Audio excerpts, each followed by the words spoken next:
Hello friends.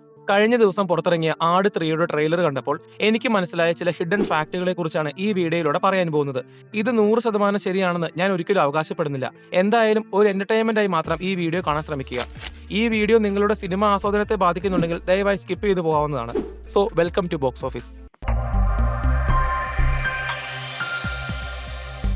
2015 Aadu 1 റിലീസാവുന്നത്. 2 വർഷങ്ങൾക്ക് ശേഷം 2017 ആട് 2 റിലീസായി. 9 വർഷങ്ങൾക്ക് ശേഷം ആട് 3 വരുന്നത് മുൻപത്തെ 2 സിനിമകളിൽ നിന്നും വ്യത്യസ്തമായി ഒരു ടൈം ട്രാവൽ ഫാന്റസി എലമെന്റ് ഉൾപ്പെടുത്തിയിട്ടാണ്. ഞാൻ മനസ്സിലാക്കിയിടത്തോളം ഈ സിനിമ ഫ്രൈഡേ ഫിലിം ഹൗസിന്റെ യൂണിവേഴ്സിൽപ്പെട്ട ഒരു സിനിമയായിട്ടാണ്. ഈ സിനിമയ്ക്ക് ഫ്രൈഡേ ഫിലിം ഹൗസിന്റെ 2025 പുറത്തിറങ്ങിയ പടക്കളം എന്ന സിനിമയുമായി എവിടെയൊക്കെയോ സാമ്യതകളുണ്ട്. 2025 വിജയ് ബാബുവിന്റെ ഫ്രൈഡേ ഫിലിം ഹൗസ് നിർമ്മിച്ച ഒരു ഫാന്റസി കോമഡി സിനിമയാണ് പടക്കളം. സിനിമയുടെ തുടക്കത്തിൽ തന്നെ പറയുന്നുണ്ട്, ഒരു രാജാവ് ലോകത്തെ നിയന്ത്രിക്കാൻ കഴിയുന്ന ഒരു മാന്ത്രിക വസ്തു നിർമ്മിച്ചുവെന്നും പിന്നീട് അതിന്റെ ശക്തി മനസ്സിലാക്കി അതന്വേഷിച്ച് ടിപ്പു സുൽത്താൻ ഉൾപ്പെടെയുള്ള പല ആളുകൾ വന്ന് ആ രാജാവിനെ യുദ്ധം ചെയ്ത് കീഴ്പ്പെടുത്തി ആ മാന്ത്രിക വസ്തുവുമായി കൊണ്ടുപോകുന്നു. അതിനുശേഷം കേരളത്തിലെ മറ്റൊരു രാജാവ് ടിപ്പുവിനെ തോൽപ്പിച്ച് ആ മാന്ത്രിക വസ്തു കൈക്കലാക്കി പിന്നീട് അതിന്റെ രഹസ്യമാരും അറിയാതിരിക്കാൻ വേണ്ടി തന്റെ കല്ലറയുടെ അടിയിൽ അത് കുഴിച്ചിട്ടെന്നും പറയപ്പെടുന്നു. ആ മാന്ത്രിക വസ്തു ഉപയോഗിച്ചുകൊണ്ട് പല ആളുകളുടെയും ക്യാരക്ടർ സ്വാപ്പ് ചെയ്യാൻ കഴിയുമെന്നാണ് സിനിമയിൽ കാണിക്കുന്നത്. ഇനി ആട് 3യിലേക്ക് വരുമ്പോൾ എന്താണ് ഇതിനെ കണക്ട് ചെയ്യുന്ന ഫാക്ടർ? വിജയ് ബാബു ഒരു ഇന്റർവ്യൂവിൽ പറഞ്ഞിട്ടുണ്ട്, പടക്കളത്തിലെ കണ്ടന്റ് ഒരു യൂണിവേഴ്സിലേക്ക് വരാൻ സാധ്യതയുണ്ടെന്ന്. ആട് 3യുടെ ട്രെയിലറിലേക്ക് വരുമ്പോൾ പാസ്റ്റും പ്രസന്റും ഒരുപോലെ കാണിക്കുന്നുണ്ട്. ജയസൂര്യയുടെ ഷാജി പാപ്പൻ എന്ന കഥാപാത്രം ട്രെയിലറിൽ പറയുന്നുണ്ട്, ഒരു പ്രധാനപ്പെട്ട വസ്തുവിനെ അന്വേഷിച്ച് ദുഷ്ടശക്തികൾ പല കാലത്തും വന്നിട്ടുണ്ടെന്നും ഇനിയും വരുമെന്നും അതിനുവേണ്ടി യുദ്ധം നടക്കുമെന്നും പറയുന്നുണ്ട്. ഷാജി പാപ്പന്റെ നാട്ടിൽ നടക്കുന്ന സംഭവം വർഷങ്ങൾക്ക് മുൻപ് നടന്ന സംഭവം തമ്മിൽ സിനിമയിൽ പല ഭാഗത്തും റീക്രിയേറ്റ് ചെയ്ത് കാണിക്കുന്നുണ്ട്. ഉദാഹരണത്തിന് വെടിവെക്കുന്ന സീനും വാളൂരുന്ന സീനും പാലം ബോംബ് ഉപയോഗിച്ച് പൊട്ടിക്കുന്ന സീനും പാസ്റ്റിലും പ്രസന്റിലും ഒരുപോലെ തന്നെ കാണിക്കുന്നുണ്ട്. അതിന്റെ അർത്ഥം പാസ്റ്റിലും പ്രസന്റിലും ഒരേ കാര്യങ്ങൾ വീണ്ടും ആവർത്തിച്ച് സംഭവിക്കുന്നു എന്നുള്ളതാണ്. ഒരുപക്ഷെ അത് ടൈം ട്രാവലിലേക്ക് കണക്ട് ചെയ്യുന്ന ഫാക്ടർ ആയിരിക്കാം. എന്നാൽ ഇതൊക്കെ എങ്ങനെയാണ് പടക്കളം സിനിമയുമായി കണക്ട് ചെയ്യുന്നത്? സംഭവം വേറൊന്നുമല്ല, പടക്കളം സിനിമയിൽ പല ആളുകളുടെയും ക്യാരക്ടർ അങ്ങോട്ടും ഇങ്ങോട്ടും സ്വാപ്പ് ചെയ്യുന്നതായി കാണിക്കുന്നുണ്ട്. ആട് 3യുടെ ട്രെയിലറിൽ നിങ്ങളൊന്ന് ശ്രദ്ധിച്ചു നോക്കുമ്പോൾ പല ക്യാരക്ടറും അങ്ങോട്ടും ഇങ്ങോട്ടും പടക്കളത്തിലേതുപോലെ തന്നെ സ്വാപ്പ് ചെയ്യുന്നുണ്ട്. ഉദാഹരണത്തിന് ആടിന്റെ ആദ്യ ഭാഗത്തിലും 2ാം ഭാഗത്തിലും ജയസൂര്യയുടെ ഷാജി പാപ്പൻ എന്ന കഥാപാത്രം എന്തെങ്കിലും റോങ് ആയി സംഭവിക്കുമ്പോൾ കുടിച്ചുകൊണ്ടിരിക്കുന്ന വെള്ളം പുറത്തേക്ക് തുപ്പുന്നതായി കാണാം. പ്ലാനുകളെല്ലാം പൊട്ടിപ്പാളീസാവുന്ന സമയത്ത് ഷാജി പാപ്പന്റെ കഥാപാത്രം വെള്ളം തുപ്പുന്നത് പതിവാണ്. എന്നാൽ ആട് 3യുടെ ട്രെയിലറിൽ പണി പാളിയിരിക്കുന്ന സമയത്ത് ഷാജി പാപ്പന് പകരം സാത്താൻ സേവ്യറുടെ കഥാപാത്രം ഷാജി പാപ്പനെ പോലെ തന്നെ വെള്ളം പുറത്തേക്ക് തുപ്പുന്നതായി കാണിക്കുന്നുണ്ട്.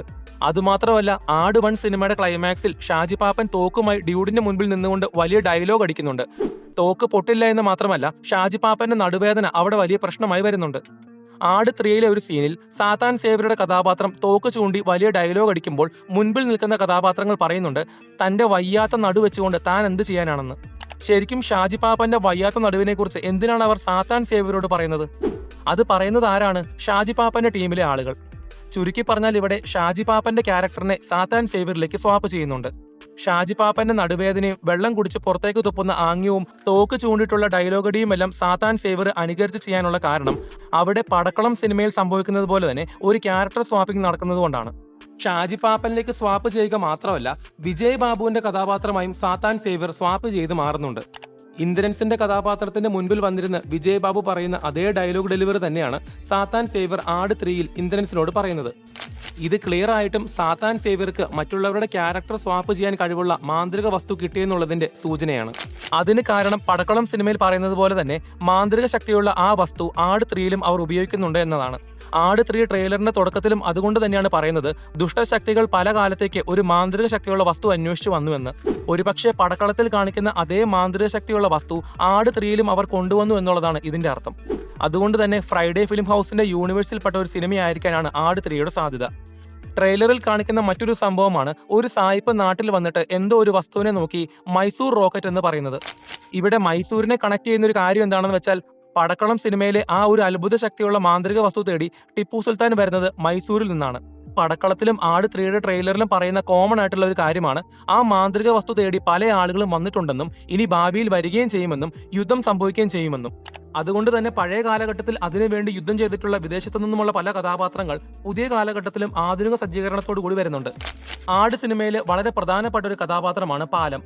ആട് 1ലും 2വിലും പ്രധാനപ്പെട്ട പല സംഭവങ്ങൾ നടക്കുന്നത് ആ ഒരു പാലത്തിൽ വെച്ചിട്ടാണ്.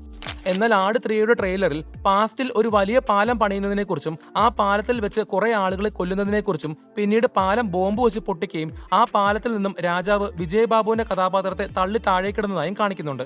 പാസ്റ്റിൽ പാലം പൊട്ടിക്കുന്നുണ്ട് എന്ന് കാണിക്കുന്ന അതേ സമയത്ത് തന്നെ പ്രസന്റ് ടൈമിലും ഷാജി പാപ്പന്റെ അമ്മ ചോദിക്കുന്നുണ്ട്, പാലം പൊളിച്ചിട്ടാണോ നീ കാശുകാരനാവാൻ പോകുന്നത് എന്ന്. ട്രെയിലറിൽ പറയുന്ന ആ ദുഷ്ടശക്തികൾ തേടി വന്ന മാന്ത്രികതയുള്ള വസ്തു ഒരുപക്ഷെ പാലത്തിന്റെ സമീപത്തോ പാലത്തിന്റെ അടിയിലോ പാലവുമായി ബന്ധപ്പെട്ട ഏതെങ്കിലും സ്ഥലത്ത് കൊണ്ട് സൂക്ഷിച്ചു വെക്കുകയും അത് ഷാജി പാപ്പന് കിട്ടുകയും തുടർന്നുണ്ടാവുന്ന സംഭവങ്ങളായിരിക്കാനാണ് സിനിമയുടെ കഥയുടെ സാധ്യത. അപ്പോൾ ക്യാരക്ടർ സ്വാപ്പിങ്ങും കൺഫ്യൂഷനും പാസ്റ്റിലും പ്രസന്റിലും സംഭവിക്കുന്ന പല കാര്യങ്ങളും വെച്ചുകൊണ്ടുള്ള ഒരു കിടിലൻ ഫൺ റൈഡ് ആയിരിക്കാം ആട് 3 എന്ന് 100% ഉറപ്പിക്കാം. ഈ സിനിമയുടെ ട്രെയിലർ കണ്ടപ്പോൾ നിങ്ങൾക്ക് മനസ്സിലായ മറ്റു കാര്യങ്ങൾ കമന്റ് ബോക്സിൽ പങ്കുവയ്ക്കുമല്ലോ. വീഡിയോ നിങ്ങൾക്ക് ഇഷ്ടപ്പെട്ടെങ്കിൽ ചാനൽ സബ്സ്ക്രൈബ് ചെയ്യുന്ന കാര്യം ഒന്ന് പരിഗണിക്കുക. അപ്പോൾ അടുത്തൊരു വീഡിയോയുമായി വരുന്നത് വരെ ബൈ.